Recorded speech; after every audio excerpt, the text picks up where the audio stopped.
Pernah kepikiran nggak sih pas lagi lihat dokumen-dokumen atau foto-foto lama, kenapa ya cara nulisnya kok beda banget sama sekarang? Contoh paling gampangnya ini nih, jalan yang sekarang kita tulis jalan. Kelihatannya sepele banget kan, cuma beda satu huruf. Tapi percaya deh, di balik perubahan kecil ini ada cerita yang luar biasa besar. Soal persatuan, soal kekuasaan, dan soal gimana sebuah bangsa mencoba mencari jati dirinya. Yuk kita bedah bareng-bareng. Nah, coba lihat perbandingannya. Di sebelah kiri, itu ejaan yang kita pakai sampai tahun 1972. J jadi J, Y malah jadi Y, terus TC jadi C. Sekilas, ini kayak update software biasa aja ya kan, biar lebih praktis, lebih modern. Tapi pertanyaannya, apa ini beneran cuma soal teknis bahasa? Atau jangan-jangan ada agenda lain di baliknya? Untuk bisa menjawab itu, kita harus mundur sedikit dan menelusuri kisah di balik dua sistem ejaan yang kelihatannya mirip tapi sebenarnya beda banget ini. Dan untuk ngerti soal ejaan, kita harus paham dulu soal kekuatan bahasa itu sendiri. Coba bayangin deh momen ini. Di tengah ratusan bahasa daerah yang berbeda-beda, para pemuda visioner saat itu memilih satu bahasa sebagai pengikat. Bukan karena penuturnya paling banyak loh, tapi sebagai simbol persatuan. Bahasa Indonesia itu jadi fondasi identitas kita semua.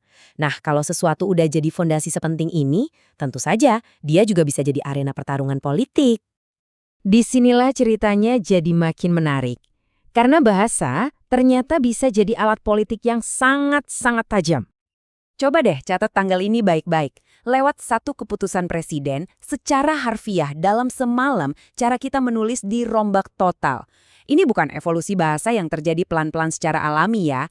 Ini adalah intervensi langsung dari atas ke bawah. Sebuah keputusan dari rejim politik yang saat itu baru berkuasa.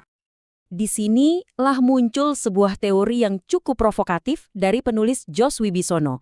Menurut dia, tujuan EYD itu bukan cuma buat menyederhanakan. Coba resapi kutipan ini. Argumennya adalah tujuannya untuk membuat generasi muda buta sejarah.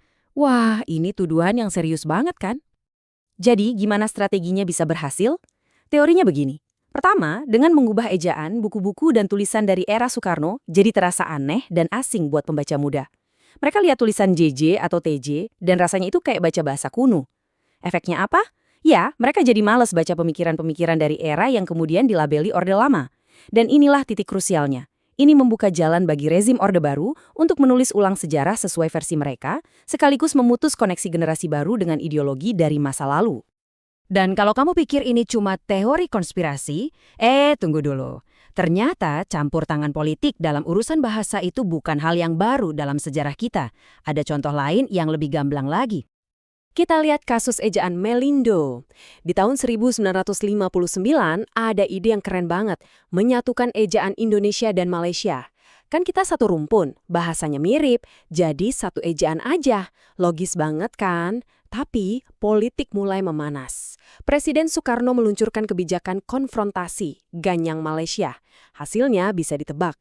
Proyek bahasa yang harusnya jadi simbol persahabatan langsung hancur lebur. Ini bukti nyata kalau bahasa dan kekuasaan itu seringkali dua sisi dari koin yang sama. Tapi cerita bahasa kita itu bukan cuma soal intrik politik dari atas loh. Ada kekuatan lain yang jauh lebih alami yang datangnya dari bawah, dari kita semua. Karena pada dasarnya, bahasa itu ibarat organisme yang hidup.